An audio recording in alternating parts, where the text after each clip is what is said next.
नमस्ते आप सभी को। आज हमारा जो टॉपिक है वो है यूपीएससी प्रारंभिक परीक्षा 2022 में जो क्वेश्चन सब पूछे गए थे ज्योग्राफी से संबंधित, उनको आज हम यहाँ पर देखने वाले हैं। तो जैसा कि मैंने आपको पहले भी बताया है, ये जो हमारी सीरीज है बहुत ही ऑथेंटिक, बहुत ही अलग होने वाली है। कैसे होने वाली है? इस सीरीज में हम देखेंगे यूपीएससी के जितने भी पेपर हुए हैं प्री के, उनमें से सारे के सारे टॉपिक को अलग अलग करके हम यहाँ पर एनालाइज करने वाले हैं। सबसे पहले मैंने उठाया है भूगोल को। तो मैंने भूगोल के 2026 में जो क्वेश्चन पूछे गए थे प्री में, उनको यहाँ पर मैंने एनालाइज कराया। 2025 में पूछे गए उनको कराया, 2024 में पूछे गए उनको कराया, अब 2023 में पूछे गए उनको कराया। आज मैं जो कराने वाला हूँ 2022 में जो क्वेश्चन पूछे गए यूपीएससी प्री में, उनको कराने वाला हूँ। अब इससे आप लोगों को एक मिनट,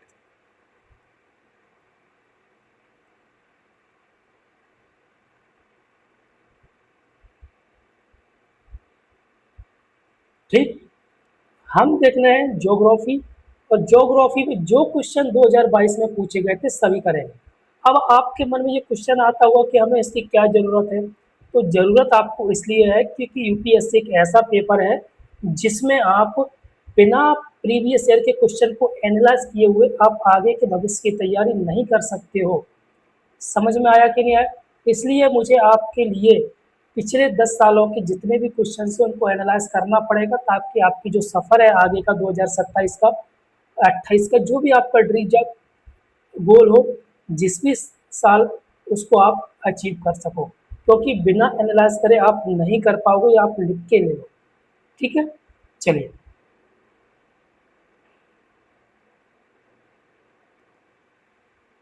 तो संघ लोक सेवा आयोग यानी यूपीएससी प्रारंभिक परीक्षा 2022 के हम यहाँ पर ज्योग्राफी के वस्तुनिष्ठ प्रश्न देखने वाले हैं। ठीक है ना? जो जैसे कि हमारे उसमें पेपर में पूछे गए थे, बिल्कुल एज इट इज हम वैसे के वैसे इनको देखेंगे। ठीक है, चलिए। पहला प्रश्न हमारा क्या है? पहला प्रश्न हमारा है कि पश्चिमी अफ्रीका, और ये क्वेश्चन कहाँ से है? विश्व का भूगोल से। अफ्रीका की झील से संबंधित ये क्वेश्चन है। अफ्रीका यानी पश्चिमी अफ्रीका की निम्नलिखित में से कौन सी झील सूखकर मरुस्थल में बदल गई है? तो यहाँ पर ऑप्शन आपको दिए गए: विक्टोरिया झील, फागवाइन झील, ओगुटा झील या वोल्टा झील। तो यहाँ पर आपको आंसर अलग से दिया गया है, इसमें कोई आपको घबराने की जरूरत नहीं है। मैं आपको यहाँ पर आंसर यानी टेस्ट नहीं ले रहा हूँ, सिर्फ आपको एनालाइज करवा रहा हूँ। तो यहाँ पर मैं आपको बताता हूँ कि ये क्वेश्चन विश्व का भूगोल से पूछा गया और अफ्रीका की झील पूछी गई। यहाँ पर ध्यान रखने योग्य बात यह है कि आपको विश्व की झीलें याद करना, पहली बात। जितने भी महाद्वीप हैं उनसे सब जो प्रमुख झीलें हैं वो करंट अफेयर में आपको याद रखना है। इस क्वेश्चन से क्या मिलता है सीखने को, वो आपको बताता हूँ। पहला चीज आपको मिलती है कि ये विश्व की भूगोल से संबंधित है। दूसरा कि ये झील है। तीसरा कि ये करंट अफेयर है, क्योंकि ये झील पहले से सूखी नहीं थी। ठीक है ना? ये कुछ समय से सूखी है और ये किस में बदल गई है? मरुस्थल में बदल गई है, यानी सूख गई है।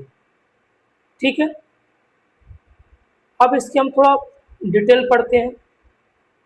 विवरण: फंगवान झील माली देश के टिम्बकटू क्षेत्र में नाइजर नदी प्रणाली का हिस्सा थी।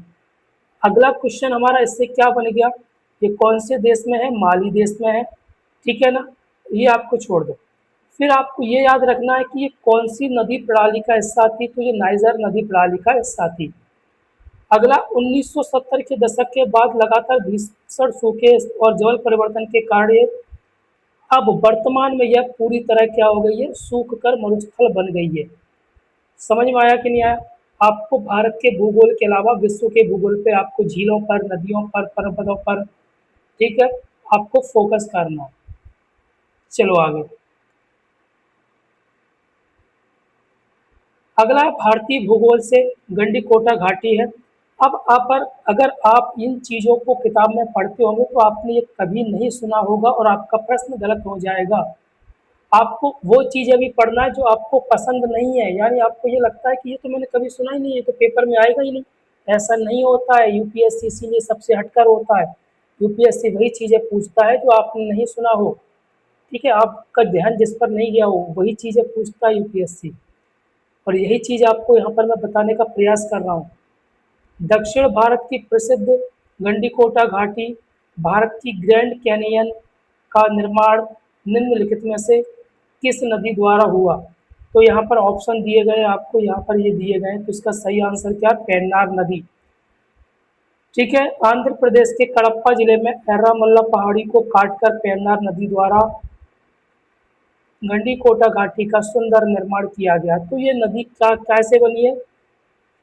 ठीक है, पेन्नार नदी का पेन्नार नदी ने जो पहाड़ियों को काटा उसकी वजह से इस नदी का क्या हुआ है? निर्माण हुआ। यह कहाँ पर है? आंध्र प्रदेश के कडप्पा जिले में। कौन सी पहाड़ियों को काटा? एर्रामल्ला। तो हो सकता है अगले पेपर में आपसे यही पूछ लिया जाता है ना। हो सकता है कि आगे पूछा जाए, क्योंकि यूपीएससी के जहन में कोई क्वेश्चन यानी कोई टॉपिक एक बार बैठ जाता है तो ये क्वेश्चन आपसे बार बार आगे भी पूछे जा सकते हैं। ओके, मानचित्र एवं क्षेत्रीय भूगोल से संबंधित है। समाचारों में प्राय चर्चित रहने वाला शब्द लेवंत। अब ये आप सोचिए, ये आप कभी सोच सकते थे कि ये चीज़ पेपर में आ सकती है? तो ये आपको करंट अफेयर पढ़ना पड़ेगा इसके लिए। ठीक है, मुख्य रूप से निम्नलिखित में से किस क्षेत्र को संदर्भित करता है? तो इसका आंसर पहला है ए, पूर्वी भूमध्य सागरीय तट के साथ का क्षेत्र। विवरण को हम पढ़ेंगे यहाँ पर। लेवंत एक ऐतिहासिक भौगोलिक शब्द है जिसका प्रयोग पूर्वी भूमध्य सागर के तटीय देशों जैसे सीरिया, लेबनान, इजराइल, जॉर्डन, फिलिस्तीन आदि के सम्मिलित क्षेत्रों के लिए किया जाता है। तो सोचिए आप कि कितना महत्वपूर्ण टॉपिक है आपके लिए। समझ में आया? चलिए आगे।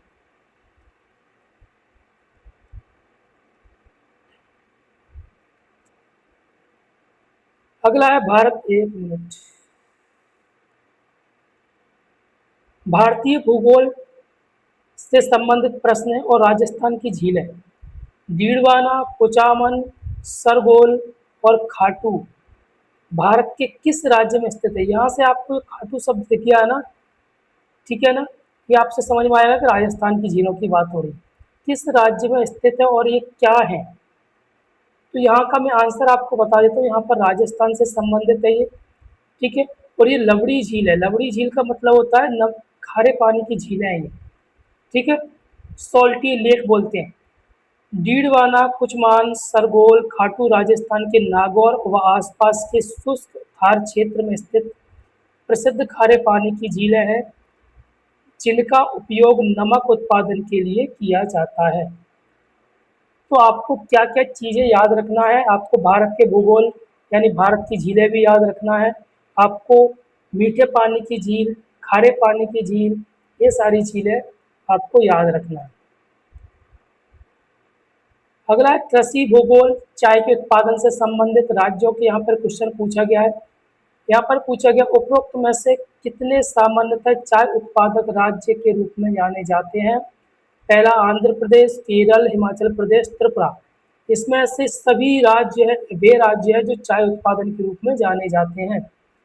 असम और पश्चिम बंगाल के अलावा केरल का जो वायनाड, इडुक्की, हिमाचल प्रदेश का कांगड़ा, त्रिपुरा और आंध्र प्रदेश आरूप घाटी। ठीक है, चारों राज्यों में व्यावसायिक रूप से चाय का उत्पादन किया जाता है। व्यावसायिक का मतलब होता है बेचने के लिए। ठीक है, आगे खनिज संसाधन मोनाजाइट से संबंधित प्रश्न है। भारत में मोनाजाइट्स के संदर्भ में निम्नलिखित कथनों पर विचार कीजिए। मोनाजाइट दुर्लभ मृदा तत्वों का सोर्स है। मोनाजाइट में थोरियम होता है। मोनाजाइट भारत में संपूर्ण तटीय बालू में प्राकृतिक रूप से पाया जाता है। भारत में केवल सरकारी निकाय ही मोनाजाइट को प्रसंस्कृत या निर्यात कर सकते हैं। तो इसमें से 1, 2 और 4 हमारे जो कथन है, पहला सही है, दूसरा सही है और चौथा सही है। यानी मोनोजाइट भारत में संपूर्ण तटीय बालू प्राकृतिक रूप से नहीं पाया जाता है, बालू में नहीं पाया जाता है। ठीक है, मोनोजाइट संपूर्ण यानी तटीय बालू में नहीं पाया जाता, बल्कि केरल, उड़ीसा, तमिलनाडु आदि के चुनिंदा तटीय क्षेत्रों में पाया जाता है।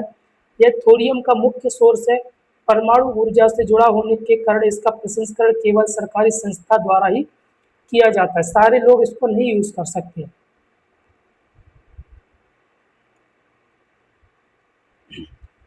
अगला खनिज संसाधन इल्मेनाइट और रूटाइल से संबंधित है। भारत के तटीय क्षेत्रों में प्रचुर मात्रा में उपलब्ध इल्मेनाइट और रूटाइल निम्नलिखित में से किससे समृद्ध सोर्स है? टाइटेनियम। ठीक है ना, किसके समृद्ध सोर्स हैं? तो काय के समृद्ध सोर्स है? टाइटेनियम के। विवरण विवरण इल्मेनाइट और रूटाइल टाइटेनियम धातु के दो मुख्य अयस्क हैं। ये भारत के तटीय बालू खनिजों में प्रचुर मात्रा में उपलब्ध होते हैं। ओके, चलिए आगे। ऊर्जा संसाधन तापीय विद्युत संयंत्र। ये जो क्वेश्चन आपको 9 क्वेश्चन 10 क्वेश्चन आपको यहाँ पर दिख रहा है, ये ज्योग्राफी से पूछे गए थे 2022 में। भारत में कोयला आधारित तापीय विद्युत संयंत्रों में के संदर्भ में निम्नलिखित कथनों पर विचार कीजिए। इनमें से किसी भी समुद्र का जल का उपयोग नहीं होता है।